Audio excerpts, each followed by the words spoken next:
On passe maintenant à la revue de presse des hebdos de quartier en compagnie de la journaliste Aimée Lemieux. Bonjour Aimée. Salut. Alors, on débute cette semaine avec le journal Le Progrès. L'hebdo nous rapporte que l'arrondissement Rosemont-la-Petite-Patrie veut améliorer la sécurité autour des écoles de son secteur en ajoutant des panneaux d'arrêt sur une cinquantaine d'intersections. Les élus de Rosemont-la-Petite-Patrie ont effectivement voté majoritairement pour la mise en place de nouveaux panneaux d'arrêt à proximité de 24 établissements scolaires du quartier. Selon le maire de l'arrondissement, l'initiative va rendre dans un premier temps le chemin vers l'école plus sécuritaire, évidemment. Dans un deuxième temps, ça devrait augmenter aussi le niveau d'activité physique des jeunes parce que le sentiment de sécurité, c'est un facteur important pour favoriser les déplacements à pied vers l'école. L'administration rappelait que dans l'arrondissement de Rosemont-la-Petite-Patrie, une intersection sur deux a été la scène d'une collision entre une automobile et un piéton.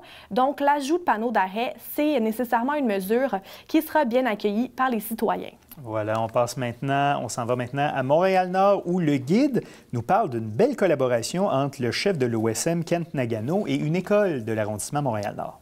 Le projet s'intitule « La musique aux enfants » et il a été mis en place par l'Orchestre symphonique de Montréal, comme tu l'as dit, en collaboration avec la commission scolaire de la Pointe-de-l'Île. C'est donc des classes musicales qui ont été lancées à l'école Saint-Rémy de Montréal-Nord. Le programme permet depuis octobre à 160 jeunes de prématernelle et de maternelle, donc de 4 à 5 ans, d'avoir accès à des cours de musique sur une base tout à fait gratuite. L'arrondissement de Montréal-Nord, elle est préoccupée par un fort taux de décrochage au secondaire.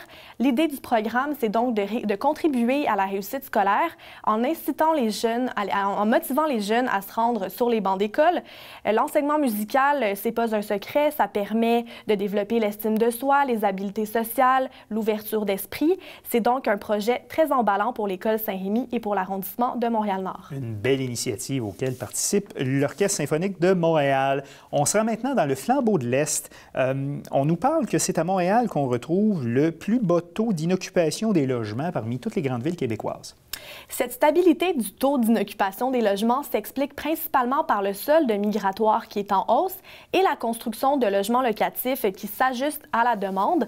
Concrètement, l'augmentation de nouveaux arrivants, principalement des réfugiés syriens à Montréal dans la dernière année, a mis une pression à la hausse sur la demande de logements, mais l'ajout de plus de 2500 logements locatifs à Montréal a contenu ou a rendu stable la situation. Si les données de la Société canadienne d'hypothèques et de logement font état d'une situation qui est donc relativement stable à Montréal cette année, on prévoit que la situation pourrait demeurer la même ou sensiblement la même l'année prochaine aussi. Les niveaux d'immigration n'ont pas encore atteint les sommets qu'ils peuvent atteindre et donc la construction de logements locatifs, elle, se poursuit pour garder ce taux d'inoccupation de logements relativement stable d'année en année jusqu'à l'année prochaine en 2017. Voilà, en souhaitant qu'on ne retombe pas en crise du logement comme il y a de ça quelques années.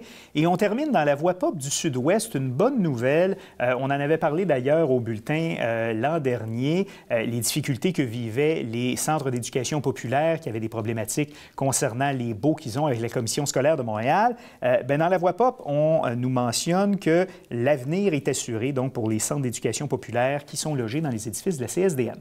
En 2015, la Commission scolaire de Montréal n'avait plus les moyens d'héberger sur son territoire les 6 centres d'éducation populaire. La Commission scolaire avait donc mis fin à son financement, à son aide financière. Les organismes ont lancé un cri du cœur au ministère de l'Éducation en lui demandant une solution durable, une solution soutenue.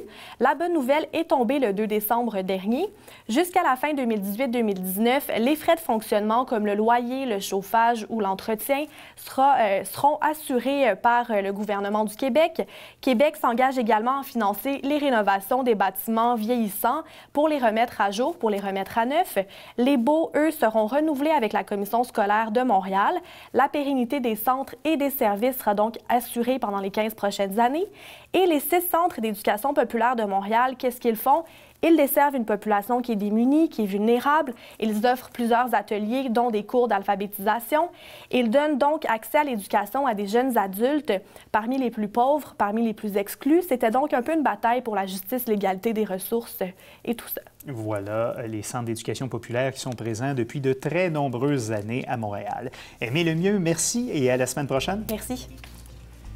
Restez avec nous tout de suite après la pause. On parle de la nouvelle accréditation de municipalité amie des enfants qui a été obtenue par la Ville avec la conseillère de Rosemont-la-Petite-Patrie pour l'équipe Coder, Érika Duchesne. À tout de suite.